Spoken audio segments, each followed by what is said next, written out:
இன்றைக்கி நம்ம டேஸ்டான நூடுல்ஸ் எப்படி செய்கிறதுன்னு பார்க்கலாம் வாங்க. இப்போ நான்ஸ்டிக் தவா வச்சு 2 சொம்பு தண்ணி ஊற்றிக்கலாம். 2 ஸ்பூன் ஆயில் ஊற்றிக்கலாங்க. இப்போ நம்ம மூடி போட்டு வச்சிடலாம். தண்ணி கொதிக்கட்டும். நல்லா தண்ணி கொதிச்சிருச்சு.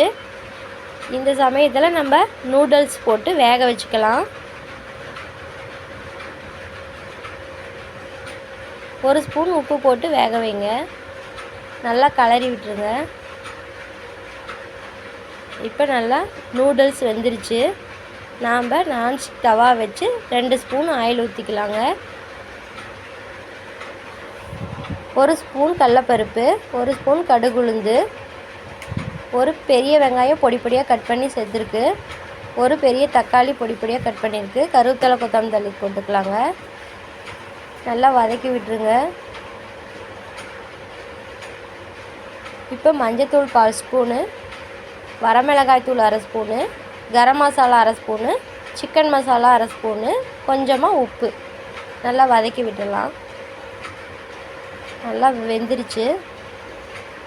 இப்போ நம்ம வேக வச்சுருக்கிற நூடுல்ஸ் எடுத்து போட்டுக்கலாம். இப்போ நல்லா கலரி விடுங்க. இப்போ நூடுல்ஸ் ரெடி ஆயிடுச்சு.